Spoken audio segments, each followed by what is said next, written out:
say you got to meet people where they are. And this applies just in life in general Absolutely. too. But you have to meet people where they are. Like I used to have clients and I would get so frustrated with them because I'm giving you all these resources. I'm helping you. Like I'm telling you what you need to do and you're just not doing what you need to do. And then I had to take a step back and realize like, okay, I'm expecting you on a scale of 1 to 10 of effort, I'm expecting you to give me a 10. But you've only shown me that you're only capable of giving me a 5. I got you.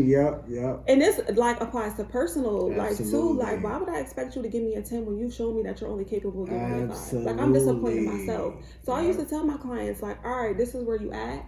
If you add a 5, I need you to give me a 5 every single time. I know every day is not going to be a good day, but I need you to give me a 5 every single time. Give me a 5. Give me a 5. If that's all you're capable of, give me a 5 every single day. Yeah. If I see you slipping and you starting to give me 3 or 4, I'm a listen. Right. You can do a 5. Yes. And if you want to be at a 10, we could get to a 10. Exactly. But you got to consistently show me that you could be a 5. Absolutely. And I started really applying that to my personal life too. And it was like, a lot of like less disappointment when you don't have those high expectations. Like you really got to evaluate where people are at.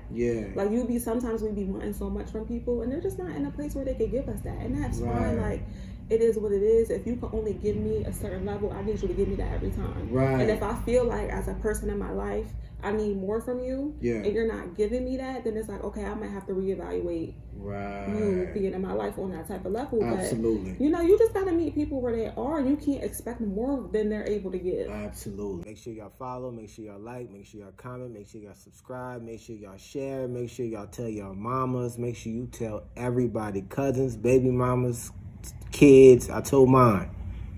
Tell them come subscribe, tell them come watch, tell them come learn something. You know what I mean? Make sure you follow all the people who are on this platform. Make sure you check out their websites, their Instagrams. Make sure you check out my website, my Instagram. All that should be below, hotheads.com. If you're interested in advertisement, if you're interested in sponsoring, if you're interested in being on the podcast, reach out. You know what I mean? You can reach out by email, you can reach out by Instagram, you can reach out on the website. However way, reach out, let me know. All right, we back at it. Another episode of the High Heads Podcast. Got a special guest on. I'm going to let her go ahead and introduce herself. My name is Lysandra, and I am the owner of Allure Swim, and I'm also a realtor serving the central Pennsylvania area. Okay, you from the area? I am, born and raised in Harrisburg. Okay, yeah. Dope. How long have you been doing what you're doing? So I started the swim line in June of 2022, or June of 2020, I'm sorry. So almost 2 years with the swim line, and I just got licensed in real estate in September, so about 7 months in real estate. Okay, what do you think your main focus is? Definitely real estate. Really? Real estate is definitely going to become my main focus. I mean, I still love the swim line. I love Allure. It's my baby. It's like the first business that I ever started, so it really gave me like the foundation and the framework of how to run a business. Right. But I definitely think that real estate is going to be my main thing. Why? So I definitely have a connection to both things, but I think my passion with real estate is just so much bigger. Okay. I think one of the main reasons why I wanted to get into real estate was like generational wealth. Okay. I feel like what our people, and like other cultures and other races, when the heads of their families pass on, they leave like businesses, money, real estate, and we don't always do that. Yeah. So I really wanted to be in a position where I could like educate and empower people to be able to provide that and like establish that for their families, because it's not that we're not capable of doing it, we just don't know. Right. You know what I mean? The things that we can do to establish that, and I think real estate is a really good way to build generational wealth. Absolutely. So I definitely, like I said, want to educate people and empower people on how they can become homeowners, because I think ownership is like a big thing in whatever you do, like own your stuff. Yeah. Do you want to do more of the? Well, I know you. Of course, you want to have property. Are you starting off wanting to get property, or are you doing more of the agent? More of the agent. Okay. Definitely, eventually, I want to have my own portfolio of real estate, but definitely more, starting off as an agent. But I definitely do want to get into investing and have my own real estate portfolio. Okay. It's a flying here, and I'm like, it's pissing me off already. It's already making me mad. When did you realize like real estate was the avenue that you wanted to? Yeah, so it's crazy. I feel like I was exposed to real estate at a young age because my parents owned real estate. Like my parents, we lived in a city until like the summer that I was going to like kindergarten. My parents moved us out of the city. They bought their first home in the suburbs in Susquehanna. Gotcha. So from the time I was like 5, I watched my parents like buy houses, sell them, you know, that type of thing. So I feel like I didn't realize it until I was older. Right. Because, you know, when you're younger, you exposed to certain, you don't get it. Right, like, you don't really right. know what's going on, but it Absolutely. hits you like that light bulb kind of goes off when you get older. And I really realized like, okay, real estate is something that I want to do. And it's so crazy because one of the first properties that I showed as a real estate agent, I can't remember if this was the very first property or one of the first. Okay. It was in the city, and it was on the street that my dad grew up on. Wow. So it was like the same street, but like the block down. Right. And I hadn't been I'm familiar with the area, but I hadn't been in the area in a long time. Like I couldn't tell you the last time I had been there until I went to show this property. Yeah. So I'm like, this is kind of like nostalgic because me, my sister, my cousins, we used to rip and run in this neighborhood like when we were younger. And so I'm driving down the street and I'm looking around and it like doesn't even look the same. And I don't know if it's because I hadn't been in the area in a while, like I said, but it like didn't even look the same. It didn't even feel the same. You know how you just get a vibe of feeling and it just wasn't the same. So I pull up in front of the house and I'm getting out waiting for my client and I'm like looking up and down the sidewalk. It's like trash all up and down the sidewalk. And at that moment I was like, we need to start putting pride back into our neighborhoods and pride back into our communities. And I feel like when you own something, you have like a sense of pride about it and a level of pride about it. Like it don't matter where it's at. It don't matter how much you paid for it. Like you want to take care of it because you worked hard for it. Yeah. So I feel like we definitely need to start putting pride and ownership back into our communities. And I was like, when I first started the real estate journey, the market is so crazy right now. I'm like, kind of like doubting myself, like, am I going to be able to be successful? And then I want to say this was the first house that I showed. And then I had that feeling, it's like a street that I'm familiar with. My dad grew up on this street. So it was like, okay, I feel like I'm where I'm supposed to be. Like that was like the confirmation for me, like this is what you doing the right thing. Right. Where was it at? It was on Park Street. My dad grew up on Park Street. Okay. Yeah. Got you. So you've been doing real estate for how long? I got licensed in September of 2021, but it's so crazy because I actually started this journey back in 2017 and there's 2 courses that you have to take before you can even sit to take, you know, your test to get licensed. And I took the first class back in 2017, never finished the second one. It was just like a lot going on. I feel like the timing was just off. It just wasn't, you know, the right time. And I kind of got discouraged, but then like 4 years later, I was like, all right, I'm going to see it through this time. And I just feel like where I'm at in my life now, this was the right time for me to get into it. Like in 2017, I probably wouldn't even, where I was at, I probably wouldn't even, like this was the right time. This was the right time. Okay, let's go into the journey then. All right, let's go back. How old are you? I'm 30. You're 30. Yes. So yeah, we're the same age. So let's go back. We're gonna go back into the journey then. All right. So let's go back. How you grew up, because I want to get to where was the point where like entrepreneurship, like when did you realize like what your family was doing? Like, let's go back to that. Like, what was the first memory when you realized, yo, my family out here, what they're doing, like they're owning property, selling property. Like, when did it become a real thing for you? So like I said, it didn't really hit me until like I was older. Yeah. And like I said, we moved out of the city when I was 5, and my parents, I was like 5, 6, something like that, going to kindergarten. And my parents moved us in the suburbs in Susquehanna, and we're like the only Black people that live on the street. Yeah. Which for me was like, I wasn't used to. Like we lived in the city and we lived on Kensington Street. And like we lived in the middle. My aunt and my cousins lived on one side. My aunt and her husband and my other cousins lived on the other side. And when I say aunts, it's not even aunts by like blood, but that's family. Right. You know what I mean? Got you. So it's like I grew up around people. You know, it was like living in the city was more of like a family type of environment. And then I moved to the suburbs. Me and my sister are like the only Black people on the block. And so it was weird. It was different. And then it's like I'm going to this school and it's not a lot of Black people, you know what I mean? So I realized, back then I didn't realize the sacrifices that my parents were making just so that me and my sister could have better. And then I got older and I really realized. And then when I got older and you have conversations with your parents, my dad was like, yo, like we struggled. Like we really had to put some things together and make some moves and figure it out because we wanted you and your sister you know what I mean, to have better. Right. And so like where like entrepreneurship really came for me, because for a long time I had no desire to even be an entrepreneur for real. So like I went to college, I had multiple degrees, and I was like really in that lane. I was putting myself in a box like, you went to college, you got these degrees, you don't need, like, what you starting a business for? Like work in corporate America, like what you go to school for if you're not going, you know what I mean, utilize your degrees. So back in like 2018, I went back to school to try to get my doctorate degree. I was like, I have a bachelor's degree, I have a master's degree, like what's left? I might as well. I'm right there. So I start the program, I'm in the program, and I'm just not feeling it. I'm like, this is not what I'm supposed to be doing. Like I didn't have the same hunger for it with the first two, the same drive. I'm like, this is not it. But I'm like, what else am I about to do? Like I don't know what I'm about to do. So I was like, you know what? I'm gonna just finish my first year. I'm gonna take a break. I didn't know if the break was gonna be for a semester, for a year, for a couple years, if I was never gonna go back to it. But I was like, you need to take a break and you need to really sit with yourself and figure out what it is that you want to do, because I wasn't really like fulfilled internally, and it was like a mental battle too, because everybody around me was like, you're doing so well, we're so proud of you, and not that I wasn't doing well, but I wasn't fulfilled like internally. Absolutely. So that was like a mental battle for me too, and I'm very hard on myself, so I'm like, am I being too critical? Like, am I tripping? Like, you know what I mean? So I took a break from school, and I had just started a new full-time job. So I was like, let me get acquainted with my job, like whatever.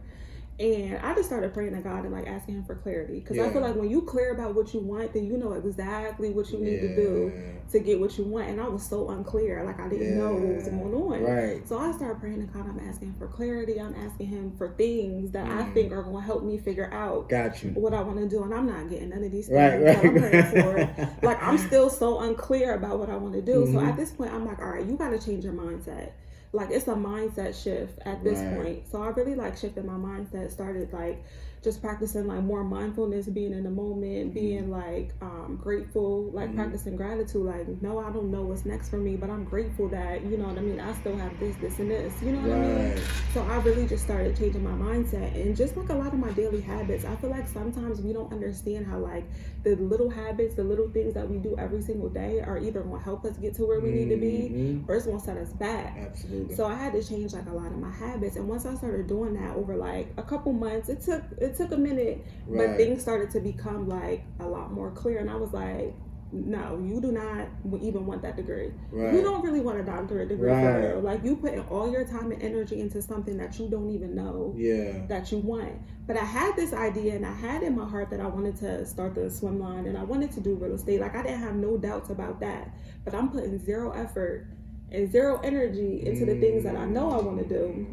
But something over here that I'm not even really sure if I want it like 100%, I'm putting everything into it.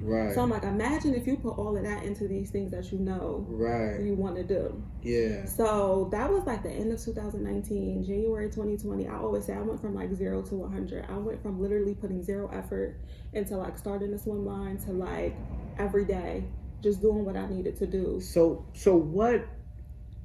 what happened? Like, did you hear something? Did you read something? Were you watching something? Like, what was the spark? It's crazy because, like, I went through a period, like, I used to never really watch TV.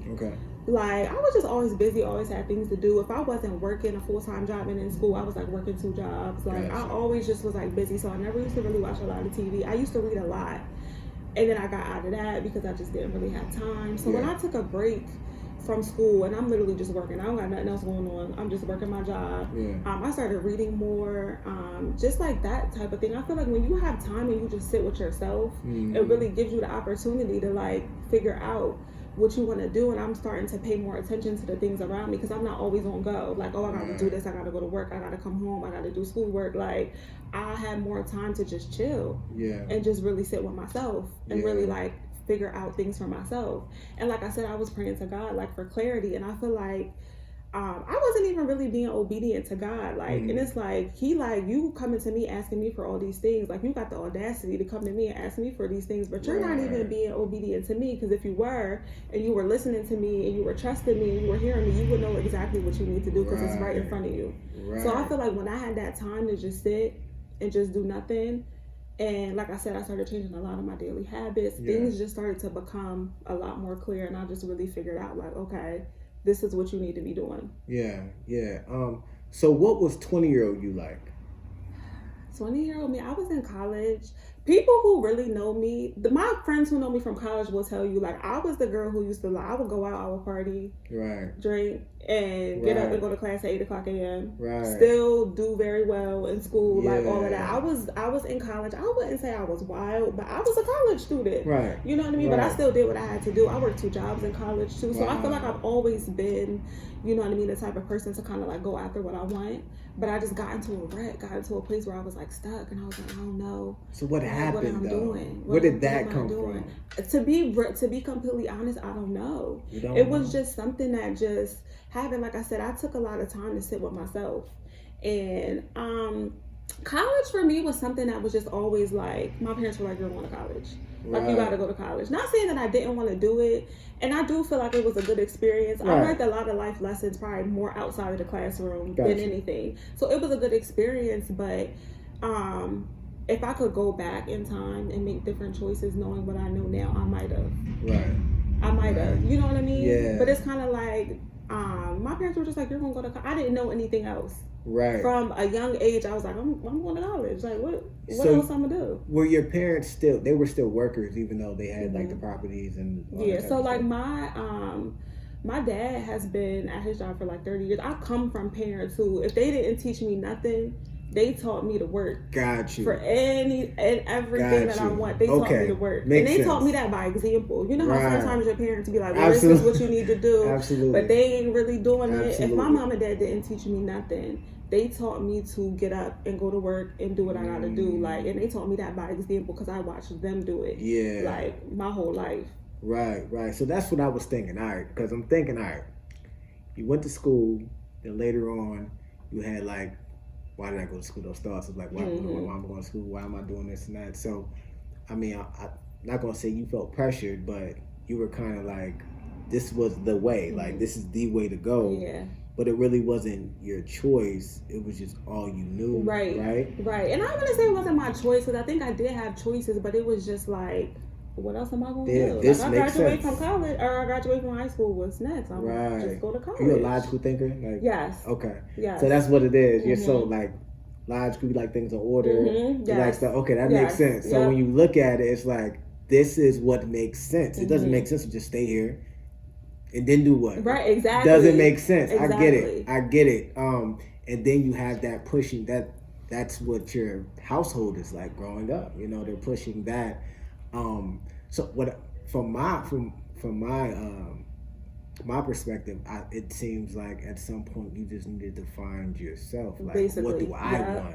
Exactly. You know, so you're doing what you think you should do, but you never took the time to figure out, what do I really... Exactly. I got you. And I think a lot of it too is like, once we grow into like adulthood, like, you want to do things to make your parents proud. Like, absolutely, you want to do things to make your parents proud, and that's great and all of that. But at some point, you have to figure out what you want to do and what makes you happy. Because at the end of the day, like, if you're doing things just to make other people proud of you and other people happy, but it's not really what you want to do, like, you're doing a disservice to yourself. Right. You know what I mean? So I think I just got to the point where I was like, I just got to do what I want to do. Right. And I was at a place too where it was like, at this point, I feel like I've done enough to make my mom and dad proud. If I don't do nothing else in life to make them proud, they got enough of that for me. So it's like, you just gotta, I was like, I gotta do what I gotta do to make myself happy, because this is my life. Like, I'm the one at the end of the day, when it's all said and done, like, I gotta be all right with the decisions that I made. So absolutely. Yeah. So after college, you graduated when were you like, all right, before you went back to when you do the doctorate, when were you done? So I graduated with my bachelor's in 2014, and then I moved home, stayed with my parents for like 2 years while I got my master's degree. Gotcha. And then I moved out and was like really trying to figure out life, getting jobs, you know, that whole type of thing. Where were you working? So I worked for a company called Pennsylvania Counseling Services. That was like my first real job. You counsel? Outside of, I was like a case manager. Really? Which was like a whole, like, my background is in like social services, human services, and that was like a whole different thing. Like, I was working with children and I was working with adults. So I'm dealing with people who really come to you with like trauma. Right. Trauma. Right. I remember like And those type of careers, I always say, like, if you don't practice self-care, you will burn out so fast. I keep hearing that. Yeah. You will burn out so fast because you deal with, like, other people's stuff all day. And it's like, I remember having conversations with, like, my clients, and they're telling me about all of these things that they've experienced in life. But then at the end of the conversation, they're like, but I'm cool though. Like, I'm like, no, you are not okay. Like, there's no way you just sat here and told me all these things that you experienced and you feel like you're okay. And it's like, it's okay to not be okay. Right. And there's resources out there to help you if you're not. Right. I feel like mental health and all of that is such a stigma, especially in our community, in the Black community, where we don't want to seek those resources. And then it's like, I'm dealing with kids too who are dealing with trauma. And it's like, they're just born into these environments. Yeah. And it's like, as adults, if we don't address our trauma and if we don't heal from the things that we've gone through, then we're just passing that down. Right.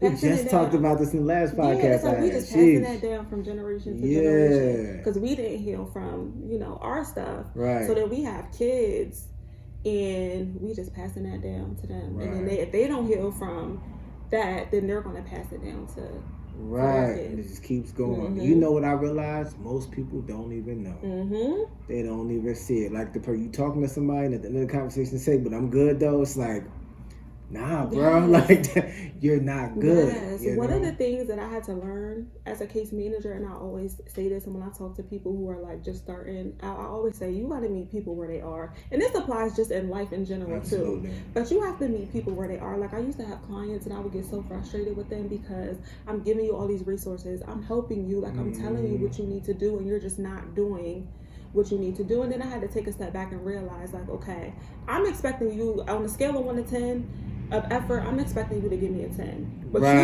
you've only shown me that you're only capable of giving me a 5. I got you, yep. And this like applies to personal, like too, like why would I expect you to give me a 10 when you show me that you're only capable of giving me a 5? Like, I'm disappointed in myself. So I used to tell my clients, like, all right, this is where you at. If you at a 5, I need you to give me a 5 every single time. Right. I know every day is not going to be a good day, but I need you to give me a 5 every single time. Give me a 5. Give me a 5. If that's all you're capable of, give me a 5 every single day. Yeah. If I see you slipping and you starting to give me 3 or 4, I'm a listen. Right. You can do a 5. Yes. And if you want to be at a 10, we could get to a 10. Exactly. But you got to consistently show me that you could be a 5. Absolutely. And I started really applying that to my personal life too, and it was like, a lot of like less disappointment when you don't have those high expectations. Like, you really got to evaluate where people are at. Yeah. Like, sometimes we be wanting so much from people, and they're just not in a place where they could give us that, and that's fine. Like, it is what it is. If you can only give me a certain level, I need you to give me that every time. Right. And if I feel like as a person in my life, I need more from you, and you're not giving me that, then it's like, okay, I might have to reevaluate you being in my life on that type of level. Absolutely. But, you just got to meet people where they are, and you can't expect more than they're able to give. Absolutely. I remember my early 20s is when I had that time to myself, right? I was living by myself. I was like trying to find myself, for real, you know? And I remember sitting down and I was thinking, I'm like, man, human beings is something else. Yes. I'm like, So, and I came up with this conclusion. This might be, I don't know what the word is for it, but some people may not agree, But I came up with the conclusion that there's no reason to trust a human being because they are always, it's like that's an expectation in itself. I'm expecting you to do something that I expect you not to do. But what if that's just you? Right. I can't expect you to do something that I'm saying you shouldn't do, but that is what you do. Yeah, that's who you are, yeah. So I came up with the realization there's no point in trusting a human being. I'll only trust God. People going to be people. And I understood that people going to be people. Now I have standards, and if you're going to be in my life, I have standards. Right. But if you do something outside of my standard, you just got to go, and that's cool. Right. It's cool that you got to go. You know, we both got to go into this understanding that I have this standard. I'm not forcing you to do it. A lot of people force people to be a certain way. Right. I'm not going to force you. Just know that this is my standard, and if I choose not to be around you because you can't fit my standard, that's cool. Right. Exactly. And I want you to have your standard too. Right. You know what I mean? But I came with the conclusion back then. I'm like, I know people be looking at me crazy. They're like, do you trust me? I'm like, I don't trust nobody. And it's not in like a malice way. Right. It's an understanding that I have with myself that there's no reason to trust you. You can't do nothing outside of what you can do. So. No, I feel that. I definitely feel that to a certain extent. I feel like as a person, you may have like certain principles, certain standards, just like a code that you live by. Absolutely. And sometimes we expect the people around us to follow that same code, because it's just like, why would you do that to me? I would never do that to you. Right. But it's like, you have a certain code that you live by, but that don't mean that they live by that same code, them same principles, them same morals. So I definitely feel that. And like, you just gotta like know where people are, know who they are. And sometimes it be hurtful because you be putting, you know what I mean, so much into a person, and then it's like, damn, that's who you really are. Right. But that's who they are. And it just is what it is. Yeah. And you know, it'd be so crazy when you try not to see who they are. It's like, yo, you all the signs be there. Oh my goodness. All the signs be there, and we just be overlooking it, and then they do something, and you be like, damn. Why you do that? Yeah. Like, nah, that's what I do. Yeah. Like, and you showed me, really, that's who you are. You showed me that that's what you would do, but I was, you know what I mean? Yeah, no, I feel that. Yeah. I definitely because we want what we want. As human beings, we really do just want what we want, and sometimes we look past what's real. Yep. Like, realistically, it's something I live by in my household. Like, yo, we gonna be realistic. We ain't gonna live in fantasy. We gonna be straight up, and we're gonna look at life for what it is. Like, don't get stuck in the idea of things. Mm-hmm. People get stuck in the idea of a relationship. People get stuck in the idea of being a parent, the idea of running a business, the idea they don't. But you don't know the realist, like what really is it, you know? And I feel like if more people can just understand, like, just look at it for what it is. If you're gonna start a business, you better look at all the nonsense that comes. For real. Because it ain't sexy. You know what I mean? Yeah. And you know what I think plays a large part in that? I was just having this conversation with somebody like a couple weeks ago. It's like that instant gratification. Mm-hmm. Like, and I think with just the era of social media that we live in, like, some people think you could start a business today and you getting money tomorrow. And it's like, no. Like, it don't work like that. It's that instant gratification. And I don't want to say that people don't want to work hard for things, because I know a lot of people that work hard. Right. But it's just like sometimes you go into things not realizing that there's so much more to it. Like, a lot of, you know, entrepreneurs are not on social media showing the ugly side of business. Right. You know what I mean? They're not showing the ugly side of business, but there is an ugly side. Absolutely. Like, there definitely is an ugly side of business. And that's why I always say, like, it don't matter if you work a 9 to 5. Mm-hmm. It don't matter if you are an entrepreneur and you have your own businesses. You have to love what you do. Absolutely. Because on them days where it's just like, yo, this is crazy. Why did I do this? On them days where you want to give up, if you don't have a strong like connection to it, you're going to give up. Absolutely. Like, you're going to give up. I can't tell you how many times in my first 2 years of business, I was like, why? Right. This is crazy. Like, I didn't know. Yeah. I didn't know. Like, but it's like I have such a strong connection to it that I'm not gonna give up on it. Absolutely. Because this is what I really want to do. But if you don't have that, you're just doing something just to do it, or you're in it for money. Like, I learned a long time ago, like, not to chase money. Right. If you're doing what you love, like, the money's gonna come. Absolutely. Like, don't chase that. You know what I mean? Really figure out what it is that you love, like just walking in your purpose. Because you won't figure out how to make money if this is what you want to do, if this is what you love to do. But I learned a long time ago, like, do not chase money, because you're going to end up doing things and end up in careers or end up doing things that you don't really love. Absolutely. And, like, you just in it for a check. Absolutely. And it's so much bigger than that. Not saying, like, we need money. We got bills. We got families, like, all of that. Right. But it's so much more than that. And I feel like the older I got, the more I realized that, like, I need a check. I got bills. But I want to be doing something that, like, I can wake up every single day and be like, yo, I love it. It don't matter. When those bad days come and those ugly days come, I'm still going to see it through, because this is what I'm supposed to be doing. Right. Yeah, I remember I was watching a podcast or an interview or something, and it was like some wealthy dude, and he was like, you know, as long as you chase money, it's going to run. You can't run. Like, I mean, you can't chase the money, because the money's going to flee. So most people we see chasing money typically don't have the money, and that's the unfortunate part of it, because we're taught that we're supposed to chase it. And then it comes, but it's not. You got to learn to attract the money. Yep. You got to be in a position, like, that's the thing that changed my business completely, when I realized, like, you got to stop chasing that joint, and you got to just become the thing that people want to come to. Not the thing that you got to make people come to it. Like, you know what I mean? Any big business ain't sitting here like, please come to me, begging for it. They created something that's big enough for people to just want to come, because they made it sexy. I just use that. I use the word sexy a lot. So they made it sexy, and you come to the thing that's sexy. That's just how it works. When I started looking at it from that perspective, I said, okay, I'm gonna build something. I can't just build this thing. I got to build things around the thing to make the thing look more attractive. Right. You know what I mean? Yeah. I remember when I first when I was like gearing up to launch my business, I was having a conversation with a friend, and I was like, I just want to run the business like from behind the scenes. Like, I don't want my face out there. I don't even want anybody to know that I'm running the business. And he was like, how you gonna do that? Right. And I said, what you mean? He was like, yo, you are not the only girl out here selling swimsuits. You're not the only person out here selling swimsuits. He was like, you need to like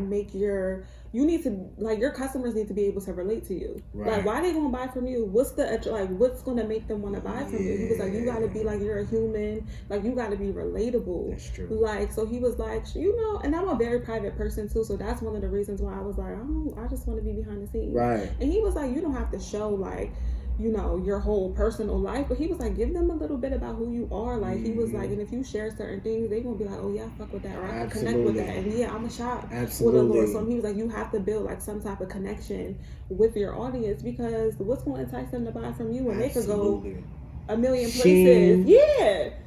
Whatever, yeah, Nova, they could go what a is it million called? places and buy a swimsuit. And I was like, you know what, you're right. Like, so like slowly but surely, I'm trying to do things to like, allow my audience to see me and see that I'm like a human being. Right. Like, I'm relatable. Right. You know what I mean? So that was like one of the things. Is he was like, I don't know how you think you're gonna run this business. Right. And like, he told you the truth too. He told you the truth. I don't know how you think you're gonna run this business and just like nobody ever sees you. Like, nobody ever knows who you are. But you know what's so crazy? That's the mindset of most people that start businesses. You think that. I'm gonna tell you my very first store. I don't know if I ever said this on the podcast, but my very first store was in 2013 in Harrisburg Mall, right? And I thought, clothing store, I thought that because I put these clothes in the store, that the store was just going to blow up and it's going to keep blowing up. And it did very well the first couple months, but slowly but surely it fades away because all I'm doing is trying to sell clothes. When you can go everywhere, anywhere. Yeah. If you're just trying to sell, you can't just sell clothes or lipstick, or you can't just sell that. Right. They have to buy into something. Right. That, you know? Yeah. But so the bull was not lying. Yeah, he wasn't. Yeah. He definitely wasn't. And you have a personality that's like relatable. You know what I mean? You have a personality that like what. Let me tell you what I found out. And this is something I found out in the last like 3 months. Women are attracted to women who have that strong, confident personality. I don't know if it's the same with men, but women attract, women love women. So women always attract to other women who have that. And if you get on and you like keep on showing like, just what you was talking about today was like, I'm sure at least 50, 80 girls is gonna relate to what you just talked about today alone. You know what I mean? Right. But that's something like key that people gotta understand in business. Don't just think you about to just put something up and people won't buy it. You gotta create a lifestyle around your business or something attractive. Yeah, that's definitely something that I'm learning too. And just with like content, like marketing and all of that, because I always say if I didn't have businesses, I would not be on social media. Oh my God, I say that almost every day. Absolutely. I would not be on social media. Even before I started the business, like my personal social media, I wasn't the type of person that's like posting all day. Every day now I have these businesses and I'm like, I gotta post, I gotta do this, I gotta create content that's like relatable, all of this type of stuff that's gonna grab people's attention, like that type of thing. And that's something that I like work on every day because social media is just not my thing, but I need it. You know what I mean, for my businesses. So even though it's not my thing, I gotta learn it. Absolutely. And I gotta make it my thing in order for my businesses to be successful. So, question. So you have the two things, right? And this is something that I've recently learned probably in the last year of my life. Do you think you're going to be able to build both? That's hard. It is. It is. And this is something that I ask myself every day too, because entrepreneurship is so new to me. Like, I'm only 2 years in, and I'm learning every day, and I'm making mistakes. I've made mistakes. Like, I've lost money. I've done things, and it's like, damn, why would you do that? Like, simple mistakes. That's like, you know what I mean? But it's all a learning experience. Absolutely. But one of the things that I learned with becoming an entrepreneur, I used to think I was so organized, and my time management skills was like on point. And then I started trying to build these businesses, and I'm like, yo, you're terrible. Like, you're horrible. Like, it got to to the point where like I have to like play my day out hour by hour. Right. Like from 9 to 11 we gonna do this. Yeah. I even schedule breaks. Okay, you gonna take your lunch at 12:30. Yeah. Because if I don't, I'll fall behind. Absolutely. And it's like things have to get done. Absolutely. Things have to get done. And if it's 24 hours in a day, but if you just not planning your day out, it's easy to get lost, especially when you got so much going on and so much that you're trying to do. If you don't plan your day out, it's easy to get lost and it's easy to fall behind on tasks that you know you need to do. A phone call mess up the whole thing. One phone call mess up your whole day. So I had to really start planning my day out like hour by hour. And it's something that I'm still trying to be more consistent with, because there's days where I don't do that. Yeah. But I notice the days that I don't do that are the days where I'm a little behind on my to-do list. Yeah. So, but I used to think I was on point with time management, organization, and then I'm like, girl, you're horrible. Like, absolutely. You gotta figure it out. Yeah. That is a real thing. That's a super real thing. I was talking to my wife the other day about this, and I was like, I said you gotta have it, like, figure out what you're trying to accomplish today, and then figure out the time schedule for how you're gonna accomplish it. So you getting up at 7, do from 7:30 to 8:30. You're gonna make sure you get this done. If it's creating videos, if it's coming up with whatever it may be, if it's marketing, whatever it may be, make sure you got that thing down. Like, I have a board right next to my bed that has like everything I do and what I'm trying to do that day. So I got to make sure I get that done that day, and same thing happened to me. I realized, because I used to feel like so filled up. Like, I don't know. It was just like overwhelming. Like, I don't know what I'm going to do. Yeah. It's like you gotta get it out of you, and like put it on paper and like organize it. Definitely, and I had to learn how to just prioritize better too. Right. Not like saying in like a procrastination sense, but like if it's not super duper urgent, I could push that off a day or two. Yeah. But this, I might really need to get this done like today. Right. So I had to learn just how to prioritize and with prioritization, figure out what's important. Right. You know what I mean? Because that you prioritize things by what's important. Absolutely. So I had to really learn that too, like, because sometimes I can get in these moments where I'm like procrastinating and I'm pushing things off too. So I had to learn with that too. Like, okay, you might not need to get this done today. Yeah. But okay, it's Thursday. You might not need to have this done Thursday, but you need to have this done by Monday. Right. So put this in your schedule somewhere between now and Monday to get this done. So I had to learn that too, just with like managing my time and managing my schedule. Prioritizing is like super important too. Right. Makes perfect sense. So let's get back into your journey a little bit. All right. So what was it that made you say? So what came first? So the swim line or the real estate? What came first? So I had kind of started real estate in 2017, but I never finished. Okay. But actually, like, launching and getting things together was the swim line, and then real estate came after that. Okay. So what made you jump into the swim? Like, what was the process? And all right, I'm doing this right now. Yeah. So like January 2020, I was like, all right, I'm starting to see things clear. I'm starting to realize who I am and what I want. So I'm like, all right, this is what you need to do to launch this business. And I gave myself a time frame of like 6 months, and I didn't even know if that was realistic. Like, I ain't never started a business before. I didn't know if this was even a realistic time frame to like start everything. But January 2020, I really started like just doing what I needed to do, like establishing my LLC, buying the domain for my website, finding like manufacturers and vendors and getting samples, all of this stuff. And then COVID happens, the world shuts down, and I'm like, my manufacturers are like, we at the crib. My vendors like, we out. Like, it's not nothing we could do. Right. So it's like all of these things are happening, and I was just like, you know what? Certain things are just out of my control. I can't control what's happening in the world right now, and I'm not the only person going through it. Everybody's dealing with this. Right. So I was like, I can only control what I can control. So what I can control, I'm gonna be on point with that. Yeah. And everything else, like, I can't control it. Right. So between January and June, I'm just hustling, trying to figure out how to launch this. But like, there was times where I didn't even think it was going to happen. Gotcha. Like, times where I didn't even know if I was going to have inventory, because like I said, like, my manufacturers and my vendors are like, we at home like everybody else. Like, absolutely. So it was a time where I didn't even know if the business was going to happen, because I didn't have inventory. I just didn't have certain things that I needed. Gotcha. But like I said, I could only control what I can control. So I was on point with the things that I could control. I'm keeping in contact with my manufacturers, my vendors weekly.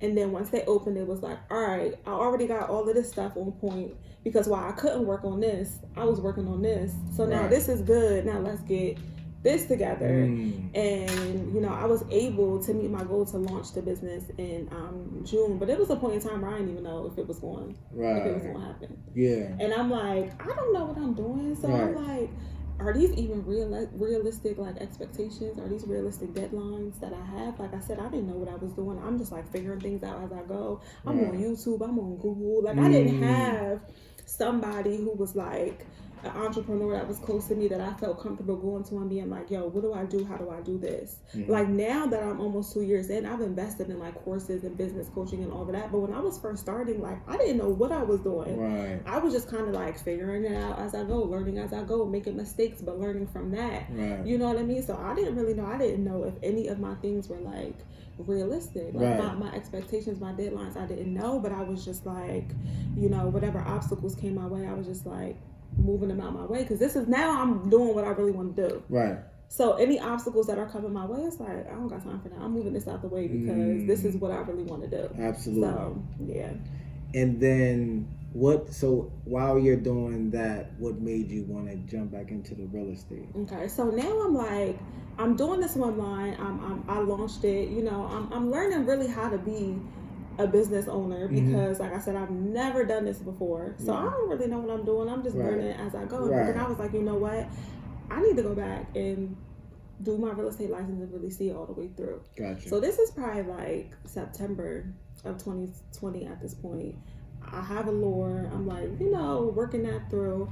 So I made a goal and I said by January of 2021, you're either going to be registered and set up to start your real estate classes, or you're going to already be in them. So I think January 20th or January 21st was like my first day of class. Yeah. And I finished the classes February. It was like 6-7 weeks, weekends, every weekend I'm in this class, Friday to Sunday, all day. I'm in these classes for like 7 weeks. So I finished in February, but I didn't sit to take the actual exam until August. And people always be like, what was going on from February to August? And I was like, so the company that we have to register with to take the exam, we have to send like certain documents to them. They get them, they process them, then you know, you could go on and register. Right. So I sent my documents in. I ain't hear nothing. So I'm calling. It's like 3 weeks. I ain't hear nothing. So I'm calling, you know, I call the customer service and they're like, oh, we got your stuff, but we're backed up. It's COVID, so we haven't processed it yet. So I'm like, all right. I'm literally calling them like every week. And I'm getting a new person. Every week I call, I'm getting a new person. Some people are like, oh, we got it. We ain't processed it yet. Some people are like, oh, we ain't even get it. So I'm like, I can't tell you how many times in that 6-month period I reset my stuff. And I was like, this is really crazy. Like, it really took me by the time July came, the last person that I got, I was like, look, I'm not trying to direct this energy towards you, but it's been like literally months of me trying to figure this stuff out. Yeah. So she was super cool. She was like, this is what I need you to do this, and this, call back tomorrow, I ended up getting scheduled. So it's July at this point. It's like the middle of July. I finished the classes in February. Wow. So I was kind of in and out of my book, in and out of the notes, but this is like not even fresh in my mind at this point because it's been months. Right. So it's like mid-July. I said, you know what? I'm going to give myself like 6 weeks to prep. I'm registered now. I think I registered for like August 31st. So today I took the test. So I said, I'm going to give myself 6 weeks to prepare because everybody's like, nobody passes this exam on the first try.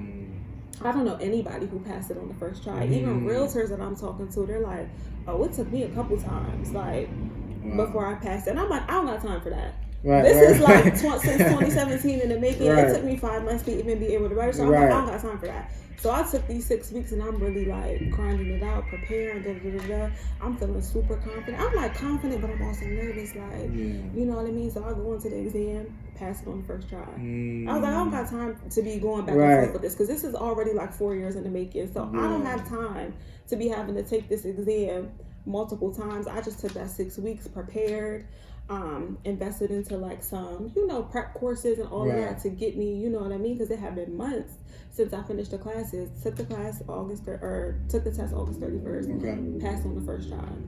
And I remember I called my sister. I'm leaving. Me and my sister are super close. I have one biological sibling. My sister, we're 11 months apart. So we're super close. Basically grew up like twins. Yeah. So she knows I'm going through all of this, you know, studying and all this other stuff. So I call her when I'm leaving.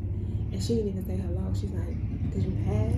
And I'm like, yeah, we both just start screaming. She's like, yeah. She's like, I knew you was going to pass. I knew you was going to do it. But it was like, I was like, I don't have time to be playing around and taking this exam multiple times. Like, I need to get to it because I already felt like I wasted so much time doing things that I weren't really passionate about. And now that I'm really kind of like walking in my purpose and I feel like I'm doing the things that, you know, I'm trying to do the things that I want to do, I don't have any more time to waste. Like, I remember when I was studying, we were at my parents' house for Saun. It was like a couple of my family members be at my parents' house. Everybody's like drinking, you know, we having a good time. Yeah. I got my iPad because at this point I'm like 3 weeks out from the exam. So I got my iPad. I dip off from everybody at my parents' house. I go in my dad's man cave and I'm on the iPad like studying. And I remember my cousin came downstairs. And this is like one of my favorite cousins. Him and his mom were in town from Delaware. And he comes and he's like, I already know you're going to pass. He said, just the way you're carrying it. Right. Like, I already know you're going to pass. Like, and I was like, all right, yeah, but I got to keep, you know what I mean? I got to stay focused for these next 3 weeks. Like, I can't slack off. So I was just like, I don't got time to waste. I don't got time. But I already wasted too much time. That's dope. Yeah. Yeah, sheesh, man. So after you passed it, and at the same, so you're still building the swimwear at the same time. Okay, you're building at the same time. You passed it. What are you more passionate about at this moment? It's crazy because I feel like now I'm kind of like at a crossroads, right? Okay. So I passed my exam, and then in order for you to get like your license, you have to like figure out what brokerage you want to be at. And so I go to this brokerage and I'm at this brokerage and I'm there and I'm feeling like this ain't a good fit for me. You know what I mean? Like you could tell I'm like, this isn't really like a good fit for me. And that I'm starting to like kind of not be motivated, right? And I'm like a newly licensed realtor, so I'm like, I need to be hungry. I need to be out here, like, you know what I mean? But I'm at this brokerage. I'm feeling like it's not a good fit for me, so I'm like, I need to figure some stuff out. So I ended up switching brokerages like a month ago, and now I feel like I'm kind of like starting the process all over again because it's a process you got to do and all of that, but I feel like where I'm at right now, the brokerage I'm at right now is exactly where I need to be. Okay. What is it? Which one is it? I'm at EXP now. Okay. So I feel like this is like the perfect fit for me. This is where I need to be. Whereas the first brokerage I was with, not saying like it was it just wasn't for me. Gotcha. You know what I mean? Like it just wasn't a good fit for me, and I'm starting to feel like I'm motivated. I'm not really doing what I need to do. Like, you know what I mean? As a new realtor, like I need to be out here hustling. Like, and I'm feeling unmotivated, and I had to have a pep talk with myself. Like, you didn't put all of this time in to get here, and then now you're just like, I'm not feeling it. Like, you didn't put all of this time in to do that. So I really had to like get out of that. Started meeting with like other brokerages. Met a girl from EXP. We had lunch and she's telling me like all of these things. EXP is great. I go meet with the two girls that run the office. Yeah. They were like the vibe. You know how you meet somebody and it's just like a vibe. It's just like an energy you can feel it. And I'm like, all right, yeah, this is where I'm at. This is where I'm supposed to be. So like the last month, I've been licensed for like 7 months. But I be telling people it's only been like a couple months where I'm really out here, like really motivated. I'm really out here like hustling. Yeah. And I mean, I was doing work before and I was out here. I'm showing houses. I have clients and all of that. But I was feeling unmotivated. Right. Like I could have been working 10 times harder. And now that I feel like I'm where I need to be as far as a brokerage, I'm like, all right, it's time to turn up. Like you home now. So now it's like time to turn up and just take it to another level and do everything that you know you need to be doing. So on the process of like, when you first started, I guess you were doing them both around the same time. We started them, right? Were you still working at the? So I actually still work a full-time job. You still work there? Do you still work at the? No, okay. I don't work there anymore. I actually still work a full-time job. Okay. And people ask me all the time, like, how do you? Right. People ask me all the time, like, how do you? And I'm like, I'm tired every day. Right. And I get into these like these spaces and these moments where I'm like not answering my phone. I'm not responding to text messages because I'm busy. I remember like my mom had been calling me for like 2 days, and I finally called her back, and she's like, "What are you doing? Like, what?" And I'm like, "I'm sorry, Mom." I'm like, I get into these phases where it's like I'm not trying to ignore y'all, but it's like I'm really out here trying to figure things out. And for me, so the job that I do, I'm super passionate about as well. Like my full-time job, I'm super passionate about it as well. But I know working a 9 to 5 is not forever for me. So I always use this as an example because when I first moved home from college, I lived at my mom and dad's house. My mom and dad didn't charge me rent. They didn't make me pay them nothing. They was like, work. I was getting a master's degree. They were like, work and go to school. That's all we need you to do. You don't got to pay us nothing. Work and go to school.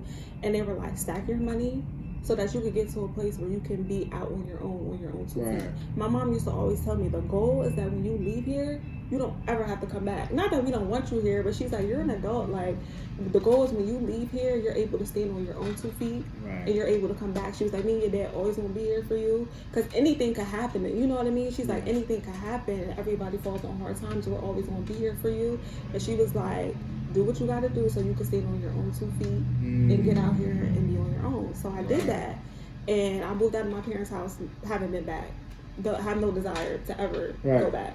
And I kind of, that's what I tell myself when it comes to working a full-time job. Because sometimes I'll be like, yo, I got money saved up. I could quit this job and just grind it out.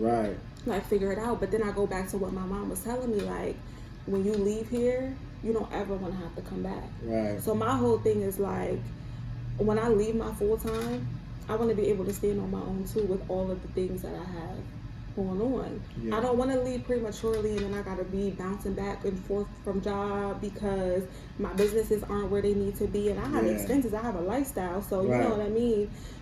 I know I need that full-time job right now until I get to a place where I could really stand on my own 2 feet. And that's what I always compare it to. I always hear my mom saying, like, when you leave this house, the goal is that you don't ever have to come back. You're able to stand on your own 2 feet. So I don't want to leave prematurely. And then I'm like, and I had a friend who he was like, just leave. Like, you got degrees, you got a skill set. Like, if the business don't work out, get another job, right? He's like, get another job. And I'm like, you might be right. You're going to struggle. Let me tell you why you're going to struggle with this. Because you need structure, order. You need to know. You need to be prepared. You need to see it. You're going to have a hard time with the idea of that. But this is what I would say. This is what I would say. All right. I wouldn't say quit your job right now until you're clear on exactly what you want to do. Right. Because you're not. I'm gonna tell you what's, and I'm gonna say this is gonna be. I'm gonna say it's impossible. It's gonna be impossible to quit your job and chase 2 rabbits. Right. It's gonna be impossible. Right, There's no way you're gonna be able to quit your job and build 2 things at the same time. You're gonna have to make a choice. A really hard choice before any of that. Like, and then also the other thing is it's gonna be hard to build something. Especially like we're talking about, real estate takes a lot of your time, and building a business, that takes a lot of your time too. So it's gonna be hard to even do that while working a full-time job. So it's all like it all intersects, but you. It's a conversation that I have with myself every day too, because even the money that I make from my full-time job, I invest a lot of that into my businesses too. So it's like, it's like that crossroads. So I'm like, I'm getting money at this job, like, but I'm putting that, I'm taking care of my bills, my expenses, but then I'm putting, that into my businesses too. So it's definitely like a conversation that I have with myself all the time. And you're right, like it's just a place where I need to be like super clear about what we doing. You know what I mean? Like what we doing. So yeah, that's definitely a conversation that I have with myself on the daily. And then I have people that are like, no, you're doing it right. Like, stay there. And then I got people that's like, girl, quit that job. Don't do it. Because you don't want the job. At the end of the day, this is the other thing. If you love your job, it's going to be hard to leave too. You got to, and listen, this is my opinion. I feel like you got to hate the job in order to leave. To build a business, you got to hate the job. Somebody else told me that too. And like, I work for a really good company too. And my friend was like, if you are like attached to that, he was like, you're not going to want to leave. You ain't going nowhere. Like, your mind you're already programmed to like order and structure and stuff like that. There's no way you're going to be able to. It's like letting go of a parent. Like it's like I'm not going to talk to you for a month. Just imagine like it's like you got to let go of something that or your sister. Let's say it's like your sister. It's like, yo, I love you so much. I got to let you go for 6 months. Yeah. And then I'll be back. Yeah. It's like it's one of them situations where it's like, I don't know if you're going to really be able to let that go because you love it so much, and you also your personality needs the structure and the order. And we talking about this is the all around uncomfortable from head to toe. Like everything's uncomfortable. So this is what I'll say. Get some books, right? On like the mindset of building a business. Get more books on read more books on like the mindset, because I think if you hear more stories about how people built their business that have a similar mindset as you, you'll feel more comfortable and you'll understand how to go about that, because it is the leap. It's the leap that makes it happen. Yep. You know what I mean? Yep. Comfortable, you'll never get there comfortable. Yeah, I had a friend who quit his job and he's starting businesses and all that, and I'm like, how did you just quit? He was like, I hated that job.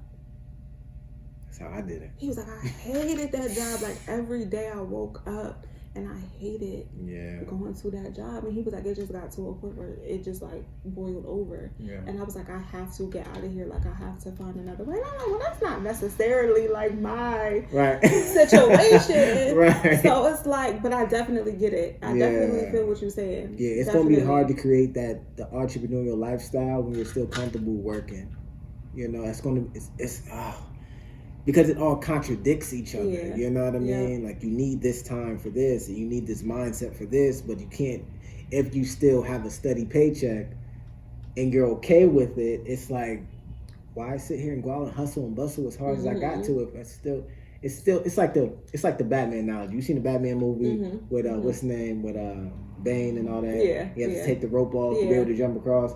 While he was doing it with the rope, he could never make it. Right. But he had to take the rope off in order to make the jump. Yeah. Because he knew either it's do or die. Right.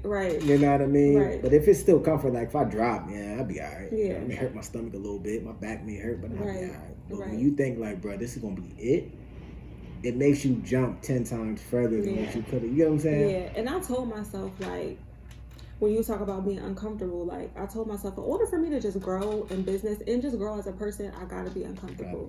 And I lived in a comfort zone for so long. And it's like, even with starting my business, I am uncomfortable, but then I still got that pocket over here where it's like I'm comfortable. So it really is like a day-to-day struggle. Yeah. But I definitely told myself, like, you're gonna have to be like super uncomfortable, and you're gonna have to get comfortable with being uncomfortable. There it is. That's the saying right there, bro. You're going to have to get comfortable with being uncomfortable, because if you don't, like you said, it's that leap. Yeah. It's that leap. Like, if you are super comfortable, you're never going to take that leap. No, why? Yeah. You're going to justify it every single time. Jump for what? Nigga, I got these bills. You talking about who gonna pay for these? Who gonna do that? Like, so what if you gonna come up with all the reasons why? And they're all great reasons. Right. That's the part that's so bad.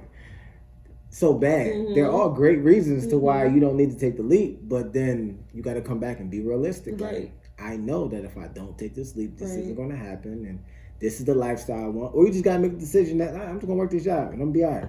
Yeah. You know what I mean? Yeah. It's one of those things. It's one of the things where it's like, it's no point in playing about it. Like, either I'm gonna work this job and be comfortable and be cool, and then try to build something over here, knowing that I probably ain't gonna work out the way I want it to because of it, or the other. Right. So it's hard. It is. It is. It's hard. I'm telling you, it's hard. But the thing that got me out was, I hated it. I remember one time I was like, bro, I'd rather just jump off the bridge. Like, all right.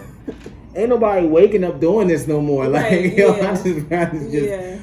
And that really is like, that made motive. Like, I really want to do this for freedom, the freedom of just being able to do what I want, when I want, however I want, and go do whatever.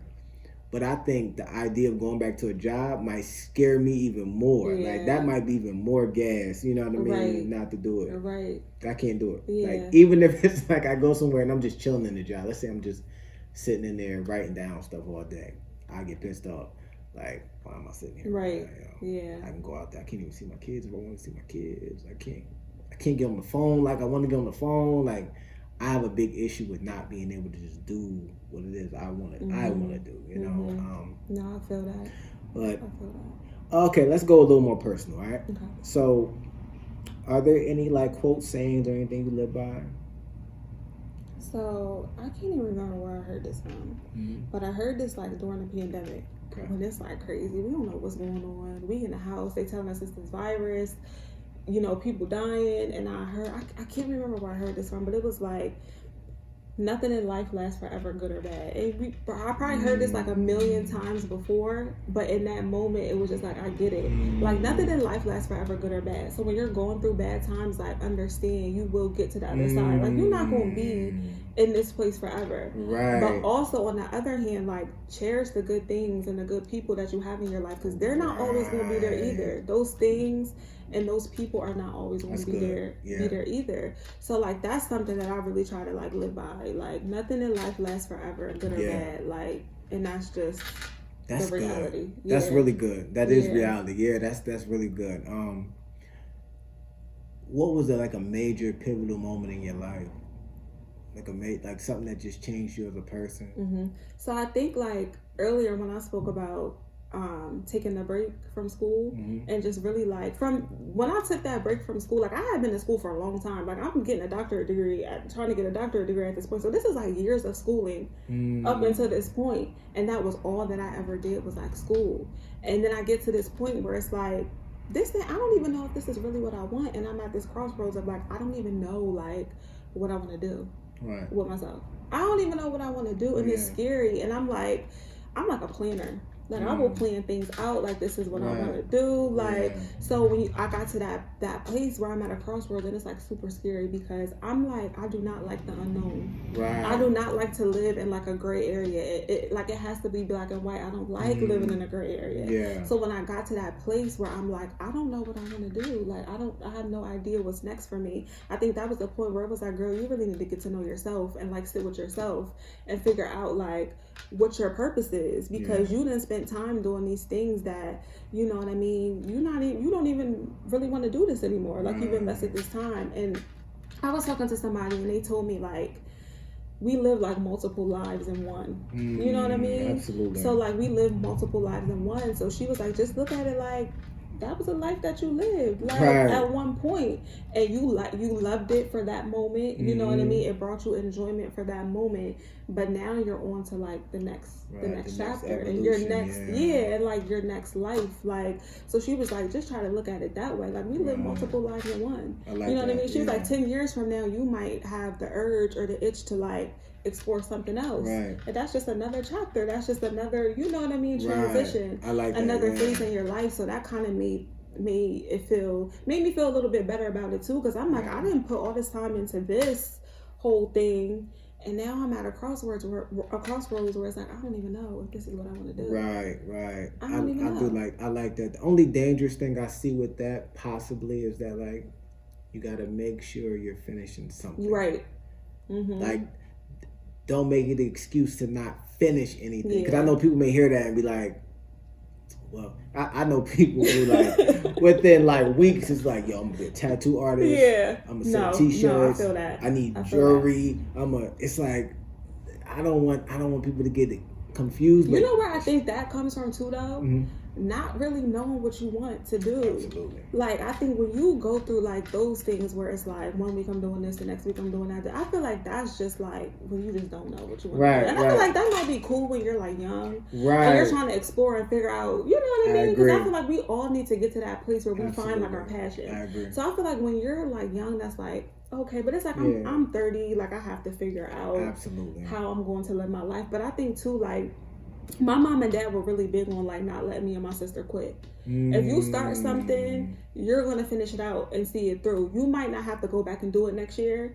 if that's not what you want to do, but you're not quitting anything in the middle. Yeah. Like, you signed up for the sport, you signed up for whatever, you're going to do it. Yeah. I don't care if you sit on the bench all year. You're going to do it. I wish we had like another hour. Oh, you're going to do it. I got so many questions. Like, I want to ask, like, because your parents seem so interesting. So. Yeah, I had good parents. Yeah. And I think the older I get, the more I'm so grateful for how I was raised. Like, by no means were my parents perfect, but I think they came from certain things. Like, my mom was raised by a single mom. My dad was raised by his grandmother.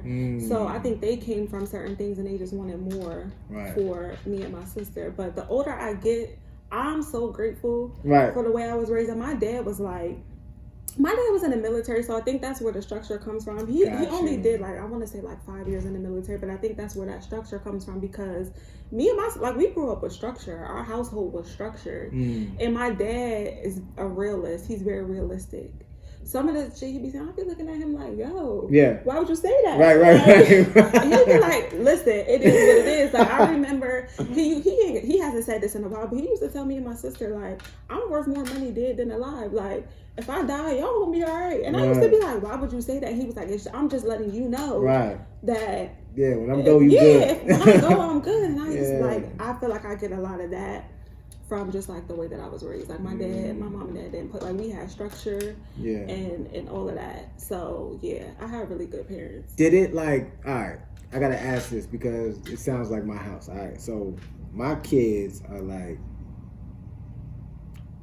did you have an issue with it growing up? Like, did you look like, man, y'all too strict? Like, there were probably some times in that moment, like, I don't really think my parents were, like, super strict, though. Like, me and my sister were allowed to go to parties, go hang out, like, do that type of stuff. But I think it was, like, a build-up from that when we were, like, younger little kids. Like, starting when we were super, super young. Because my dad used to always say, I'm going to give you enough rope to hang yourself. Like, I'm going to trust you until you show me you can't be trusted. Like, and then from that point, we got to move a little differently. So I feel like my parents just instilled certain things in us when we were really, really young, and that trust was built. So it's like, by the time we got to high school and we were adults, it was like, I mean, you could, not adults, but you could go hang with your friends. You could go to a party, like, but until you show me, I'm going to trust you until you show me that you can't be trusted. But there was times where I was, like, younger. My dad was really big on, like, me and my sister reading. Like, we weren't really allowed to watch a lot of TV during the week, during the, like, the school year. Right. And I used to be like, don't nobody else's parents do this. Like, I wasn't saying that to them. Yeah, but I'm saying, that's how you felt, don't nobody else's parents make them do this. But now that I'm older, I'm grateful. Okay. I look back that's what I was hoping to hear. Yeah, I mean. Because that's how my house is. We don't, like, sometimes, like, well, all the time, like, we don't allow TV, tablets, video games. Like, there's a certain time limit for it. And I understand it and I have to do it. And I explain to them, it's like, because the way these other kids are growing up, you can't grow up like that. Exactly. I got to give you a different understanding and a different reality of, like, it scares me the way the kids are now. You know, it terrifies me. Like, when I see my son's about to be 8. When I see him around other kids his age, he's homeschooled. So when I see him around the other kids, it's just like, wow, there's a huge difference.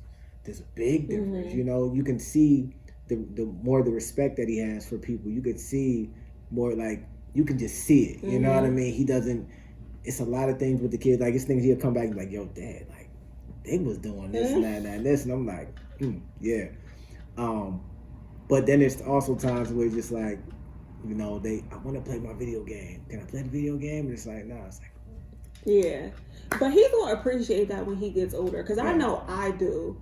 And it would be like, even when I became an adult, and it's like you have conversations with some people, and they be like, they just don't know certain things, and I'm just like saying to myself, why don't you know that? Like, how do you not know that? But I'm not realizing these were things that I was taught. They don't know it because they weren't taught it. Right. So, like, even too with my dad too, my dad always tells me and my sister that we need to be graceful. Like, we need to learn to give people grace, because my dad was like, y'all were dealt a really good hand. Right. You know what I mean? Everybody's life isn't like that. Right. My dad was like, you have to learn to give people grace. So I hear when certain situations arise, like if I'm talking to somebody, and I be like, yo, saying to myself, like, why don't you know that? I hear my dad, like, you need to give people grace. You know that because I taught you that. Right. You know that because I taught you that. But everybody wasn't taught that. So it's like, the older I get, I'm so grateful and so appreciative. And I probably don't even tell my parents this enough. Yeah. But I'm so grateful for the way that I was raised. And then I look at, like, just this generation of kids, and I'm like, y'all are different. Like, I used to work with kids. I used to be in schools, and I'm like, y'all are different. Like, these kids don't care about nothing. Yeah.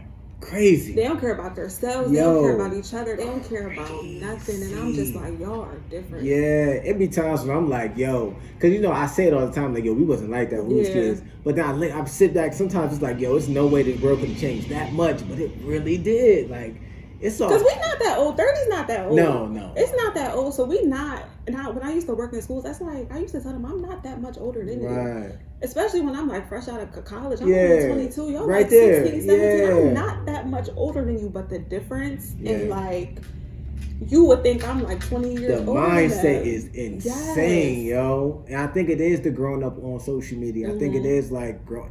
Because we didn't grow up. I just turned 31.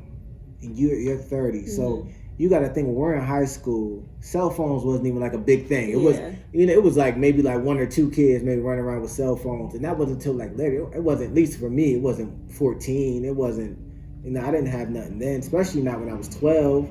I didn't have no cell phones like that. And then when we did have a cell phone, I remember the joint, we had to click the number like 4 times, click the button like 4 times to get to the right button, and then later on, like, it just wasn't, it wasn't that accessible. Everything wasn't that accessible. Right. I even think about it now. Like, I remember, like, you never see no girl, like, nude or nothing like that on social media. That throws me off. Like, it's definitely different. It's definitely different. And like I said, I'll get on social media and I'll see things. Like, no judgment. It's no judgment, because what you do with your life don't affect me. Like, you know what I mean? Like, you do what you want to do. You live how you want to live. But I just be like, okay, that's what we doing. It's different. It's see, no, I think about too. It's like, but the kids have access to that as well. That's the part that's scary. It's like, oh my. No, Like, adults cool, but it's like, my 13-year-old son can see that. Like, he can see all that. Like, at the click of a joint. Right. You know what I mean? That part is like, just imagine. I couldn't imagine growing up. I had my own issues when I'm 12, 13. So imagine adding the fact that I have all this access to all these. Bro, I can't even imagine what their brains are like, you know what I mean, what their thought processes are like, you know. And then when, like, you're younger at the age where you're like super impressionable, and anything could be like a positive or a negative, you know what I mean, influence on you, because you're super like impressionable at that age. Absolutely. So, Absolutely. What do you think? Just moving forward. Matter of fact, before I ain't even gonna get into that yet. Tell me a little bit about the swim line and all that type of stuff. So Allure, I launched Allure in June of 2020, and really, like, the whole idea of Allure was really birthed at a place in my life where I just was like wanting to be a better version of myself. Gotcha. So like, I had gained weight. And so I started going super hard in the gym, changed a lot about my lifestyle, like even like how I eat, all that type of stuff. And when I first went on like the fitness journey, I didn't weigh myself. I didn't want to weigh myself because I feel like I didn't want to become obsessed with the scale and be one of them people that like count calories and be like weighing how many grams of protein. Like, that's too much. I mean, if that works for you, do that. But I did not want to do that. So I didn't even weigh myself. When I started, like, you know, the weight loss journey, I used swimsuits to kind of like track my progress, because I'm like a visual person. So I need to see that results. You know what I mean? I need to see results. I need to see that progress is being made, but I didn't want to do it. I didn't want to fool with the scale like that. So what I did was I ordered swimsuits offline, and I would just like week to week try them on. I'm watching the weight fall off, all of that. So that was really where like my love for that came from. And I always say it's not really about just selling swimsuits, like how we talked about earlier. You gotta like create something that people are gonna want to like support, not just you selling a swimsuit. It's really about like creating a community of women who just like, first of all, love yourself, but also like be willing to do the work to, you know, if there's, I always say in this era of you know, body image is like such a big thing, and people always ask me this, and I feel like they ask me this because I have a swim line about, you know, body image, and I always say like body image is such a big thing that a lot of women deal with, whether we speak about it or not. And I always get the question about like plastic surgery and all of that, and I'm a big proponent of, if there's something that you don't like about yourself, change it. And if that means that you go get surgery, okay, but if that means that you get in the gym and you eat right, or it could be a combination of all of those things, but whatever choices you make, it needs to be for you, because that's what you want to do. Absolutely. So for me, it's really just about like loving yourself and staying true to who you are, right. and being confident and not letting anybody like, you know what I mean, tell you should be a certain way or look a certain way. Like when I was first launching the business, I would go look at like other like swimsuit companies. So I'm looking at like their social media, and I'm just looking at like their website, and like literally there's like these girls who are like a size 2, you know what I mean? And I'm like, everybody is not that size, you know what I mean? And I really wanted to create a brand where people were comfortable with being not a size 2, but you know what I mean? Absolutely. And even with like the content that we do, like with like our photo shoots and stuff like that, we don't do any like photoshopping, any editing. Like I have a photographer, and I feel like her style of photography, it works really well with like just the image that I'm trying to represent. Like we're not photoshopping no stretch marks. You will see some back fat, because this is the reality of women's bodies. Every woman is not a size 2, and I don't want somebody to come on the website or come on our social media and be like, oh, she's a size 2, I can't fit that. And that's one of the things that I want to do better, is be more inclusive with sizing, carrying larger sizes, but then also having that representation on our social media and on the website, so that when women go here, they're like, okay, I could, you know, that's, you know, she's my size. I could get in that. You know what I mean? So that's definitely one of the things that I want to do moving forward, is be more inclusive with sizing and also have that representation on our social media and on our website. Got you. That's super dope. Super dope. Do you think, at least moving forward now, do you think that, like, if they go on your social media, I don't know if I went to your Instagram, I can't remember. Are you promoting both on the social media? So no, because we have like a few like plus size styles. I think we only have like 3 plus size styles. And some of our other swimsuits, they might go up to like an extra large, but most of them are like a large, and that's why I said I want to be more inclusive. And like for the past like year, I've been the model, which I hate. I don't like being the model, because I feel like, not saying that I'm like super skinny, but it's like, I feel like I'm smaller, so it's not always a good representation. Like I want, for the collection that we just dropped in April, I wanted to do models of like all different sizes, but I just couldn't pull it together like in time. Finding models is like, it can be a whole different thing. So sometimes it's just more convenient for me to just do it. But I definitely want to have that representation on social media of like, because even like my friends, like, if they want to buy something, they'll be like, what size do you have on in that picture? And I'll tell them my size, and they're like, well, if you that size, then I need this size. And I'm like, okay, I have to do a better job of having that representation on the website and on the social media, so that when people go, they can see like, okay, she's my size, I can get in that too. Like, you know what I mean? So I definitely want to do a better job of that. What's the website? It's Allure Slim. Allure Slim? Yeah. Can you spell it? ALLURESWIM. Okay. You have an Instagram for that? Yeah, so the Instagram is Shop Allure Slim. Okay. Got you. All right. So on the as a realtor, right? How do people connect with you? Okay, so I do have I have a Instagram, which is Lysandra Cousins Realty on Instagram, and I also have a Facebook, which is Lysandra Cousins. You can find me on Facebook, but I have a personal Instagram, and all of my business stuff is linked on my personal. So I always tell people, my personal Instagram is simply Saun, SIMPLYSAUN, and my business for Allure and real estate is linked in there too. So that's probably the easiest way that you could find both businesses, is from my personal personal Instagram. So they could just reach out to you, and like, what's the process like once it's, you know? Yeah, so for real estate, reach out to me, DM me, text me, call me, whatever. I do have my personal contact information on there.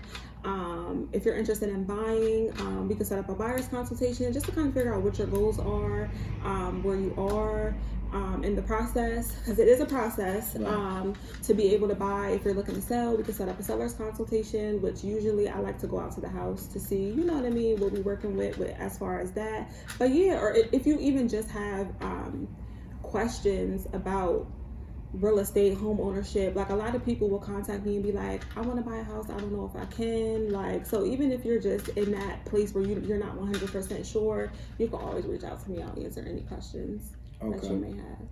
All right, I'm gonna ask you 2 more questions. Okay. Maybe 3. All right. At this point, what is something that you're working on with them? I want to get the business stuff out the way before I ask this question. So, what's something you're working on with them? So I think there's a lot. I feel like the person that I am today has been like 3-4 years in the making. One of the things that I'm really, really working on as far as like working from within is really like staying true to who I am. Like I always say, like, even like the vision for my business, everybody's not going to get it. Everybody doesn't have to get it. It's not their vision, it's mine. Right. You know what I mean? And I felt like when I first started started the swim line, people would be like, oh, you need to do this and you need to do that and this is what you need to do, and I'm listening to people and I will fall into this trap like, am I doing enough? And it's like, no, this is my vision, this is mine, you know what I mean? Not saying that I'm not open to like constructive criticism, whatever, but I think, you know, definitely staying true. Staying true. Like everybody's not going to understand how you move, why you do what you do. It's not for them to understand. It's not for them to understand. So definitely staying true to like who I am, definitely staying true to the vision that I have because it's mine. So, you know, I got to make it happen. And everybody can have their opinions about it, why you do this, whatever. But this is me and this is just what I'm doing. And like standing tall in that. Because people be like, you are mean. And I'm like, I am. I'm not even going front. I'm a little bit mean. Yeah. But I feel like with me, I'm a boundary setter. I will set boundaries. I don't care who you are. And for people who don't know how to set boundaries or who don't respect boundaries, I think it comes off as like, oh, she's so mean. And it's like, no. Like, I'm a very observant person too. So like, I see how other people move.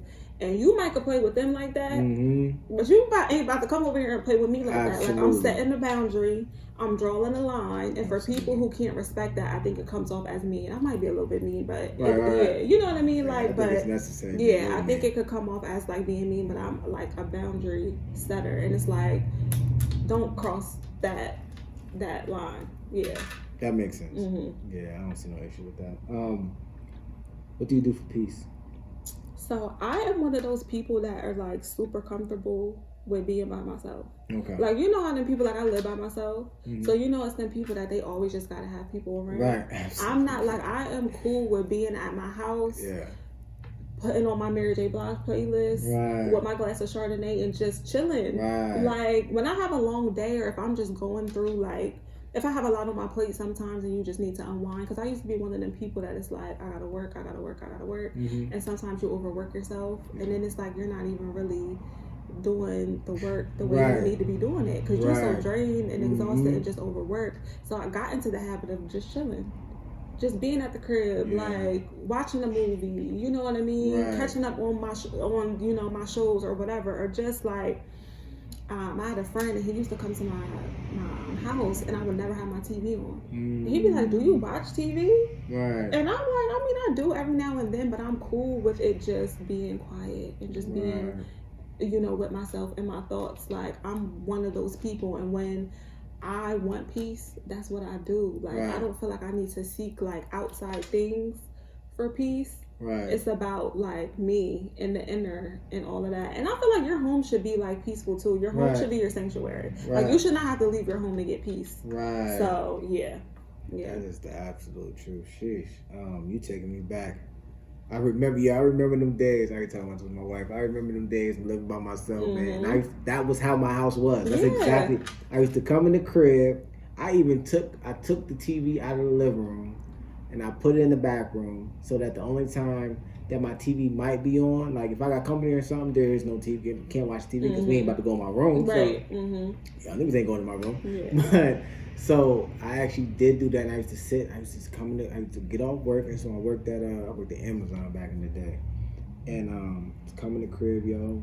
I used to get my thing was ice cream. I go and get my ice cream, and I'm chilling, yo.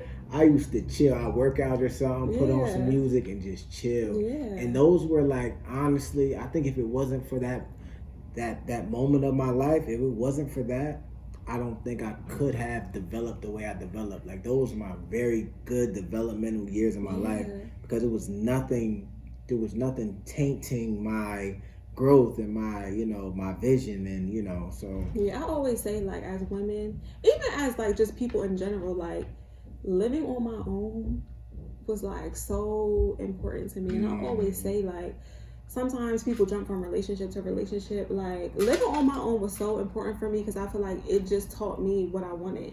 Right. And, like, can't nobody come in here and mess. Like, I done did all of this by myself. Can't nobody come in here and knock me off or whatever, because I was doing this before you. Yeah, before you, right. Yeah, like, and I always say that was so important for me. Like, yeah. Last question. Advice. If it's a young woman coming up, just people, you know, in general, what advice would you leave the people with?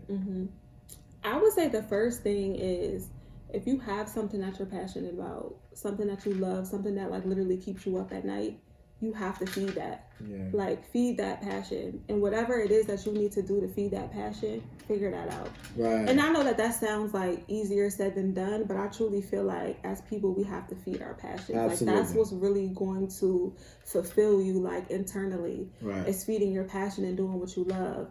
And then I will also say, like, how I just spoke about, to stay true to yourself. Like, people will tell you how you need to be, what you need to do, how you need to do things, and, like, don't let that knock you off. Like, you know, you have this vision for your life, and everybody's not going to understand it, but they don't have to. Right. As long as you know that this is what you want to do and you're walking in your purpose, stay true to that, and don't let people, like, get in your head and tell you, because I feel like people will try to project their fears on you. And just because you couldn't do something doesn't mean that I can't. You know what I mean? Absolutely. So some people will do that, and they'll do it unintentionally, and it may be like they think that they have your best interest. Absolutely. But they're just projecting their fears on you. Absolutely. And you're not them. So know that, like, whatever it is that you want to do, as long as you put the work in, you can do it. Yeah. I got another question. Okay. I thought about this question while you were talking. So, did you prepare for the interview, or do you just answer questions quick? So I feel like I watched the podcast, so I kind of knew how it was going to be structured. Yeah, okay. But I feel like like a lot of the questions that you asked was just, it's just genuine, you know what I mean? Absolutely. Like, answers. But I did watch a couple episodes of the podcast, so I knew how so I was like, yo, structured. she answered that question too quick. I'm like, wait a minute, you must have knew I was going to ask that I knew question. how it was going to be structured. Okay. But yeah, it's crazy because I'm like a super private person. Right. I feel like privacy is like a luxury that people don't even, like, understand. Right. So somebody else had asked me to come on a podcast, and I was like, it would be good, you know, to get on the put myself out there a little bit. So I go watch the podcast. I had never watched this person's podcast before. Yeah. I go watch the podcast. I was like, I actually want to see, like, what they do, what they talk about, before I just agree to go on here. I go to watch the podcast, and I was like, this shit is messy. They was on there being messy. I was like, they was on there being messy, like, asking these crazy questions. And I'm like, if I would have agreed to that before I even watched it, I would have went in there and been like, yo, this is not my style. Yeah. So, yeah, I definitely do prepare for stuff, because I don't want to walk into a room and I'm like, what the fuck is he talking about? Nah, definitely. I'm like, yo, wait a minute. You answered them questions a little too quick. I'm like, wait a minute. Typically somebody sit there and think. So I was like, okay, she was thinking a little bit. But I had to ask a question. Yeah. I had to ask a question. But yeah, all right. So let's go over the social medias again before we head out. Okay, so my business Instagram for Allure Swim is Shop Allure Swim. For real estate, it's Lysandra Cousins Realty. My personal is Simply Saun, and you can find all of my my business pages linked with my personal page. So yeah. Okay. Dope. Yeah, I guess that's about it. Yeah. Make sure y'all comment, like, subscribe, follow her, follow all the social medias. I know somebody on here want to buy a house. Yep. Want to buy a house. I'm your girl. Buy a house. You know what I mean? What do you think is like one of the key requirements they would need? Like, what's something that's definitely know your finances. Definitely pre-approval.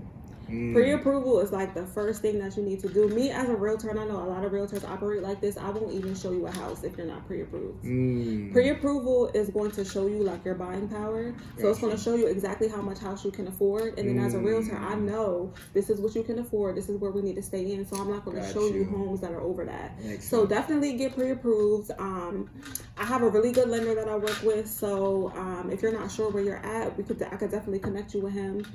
His name is Damon. He's really, really good. He'll take good care of you. So if you're not sure where you are at financially, if you can even get pre-approved, I'll connect you, you know what I mean, to him, and then, you know, we can go from there. But the first step is definitely knowing if you are even, you know, in a place with credit-wise, all of that, if you can even buy them. So got you. Hey, look, this was a good one. I like having real conversations. Absolutely. So it was a good one. I've been having a lot of good ones lately too, but this is a good one. I like people who, like, you know, you can have a realistic conversation and your own perspective and all that. So make sure you following her. Yep. You about to be doing more content stuff too and all that stuff too. Yep. You have product and all that already ready to go, right? Yep. Come on, y'all. All right, we out here. Nothing I can say, just riding on this way. This is the only way. Just wanna be safe, with nothing on my plate. But I just gotta wait. There is no other way. There is no other way. Just need another day. I need to make a play. Just need to get away. Gotta play it safe. 'Cause I'm on my grind. Stuff is on my mind. Can't waste no time. I need